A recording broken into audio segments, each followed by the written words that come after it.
Huge success right now. So happy for you. Tell me a little bit about when you first started out and now you're sitting here going like, okay, we've done a ton of festivals. Our song's a huge hit. Everybody's heard about it. Like, how did we get here? I mean, we've been road warriors for like 5 years. We, the live show is really the heart of Walk the Moon.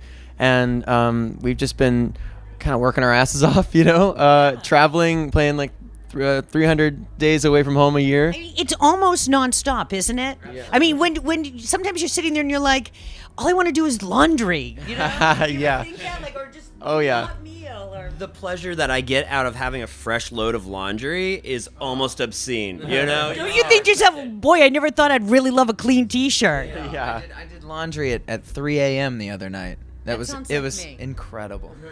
It was the best thing that's happened on tour.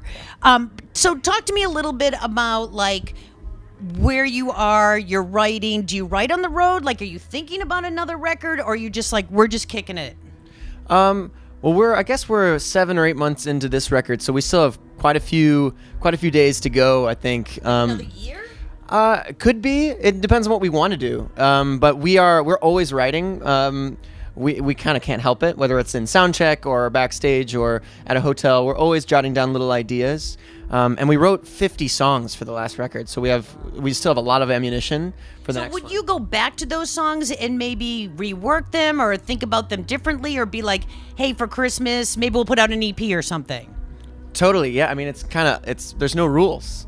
You can make your own rules. Yeah, exactly. And we love a lot of those songs. Really we picked these 12 for Talking Is Hard because they worked, they gelled the best, but there's still a whole other side of us, or maybe several sides, or a huge mysterious land of Walk the Moon that people still haven't heard. For everything I've read and all the videos I watched and whatever, you all seem really super nice and incredibly grounded. I mean, not for nothing, you're kind of superstars now, which I don't even know if you realize, but you all seem so genuine.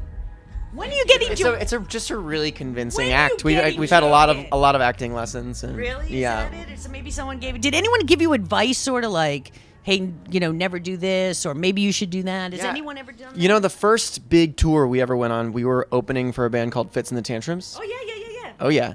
And we played on that tour. We played House of Blues Boston with them, and that continues to be one of the most amazing moments in my memory.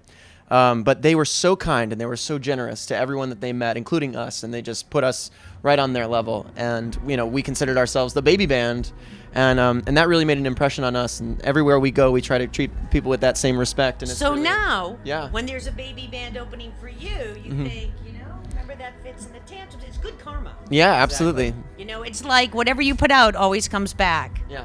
So I know, and this has been talked about a bunch, how you got your name from the Police, but you guys seemed sort of very young to be Police fans. Or was that like music that your parents listened to?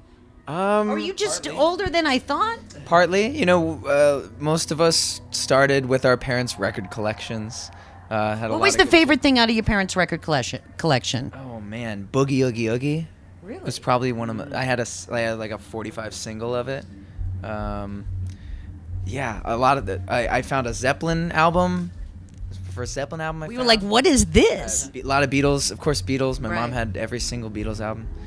So that was a lot of it. And then we started finding stuff, I think, from friends. You start passing around a lot of music, and today we still continue to discover music through our friends around us. Like our tour manager is probably our biggest source of new music inspiration these days, and we just we take as much in as we can. And oh, hi. So what album, if you had like a quintessential album that you're like, all of you together, like you're in the van or bus, I guess at this point, you put on this album and it all takes you to a certain place, what's the album? And I'm sure it changes. Stop Making Sense is a record.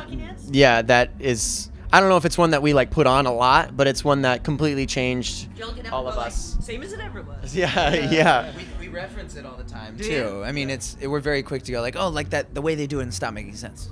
Yeah. Let's do it like that, or Now, have you ever thought of reaching out to David Byrne? Woo! Whenever that happens, I want to have a really freaking awesome idea. You know, I want to use that opportunity really, really preciously.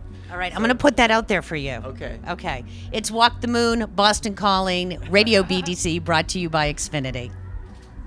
So my mother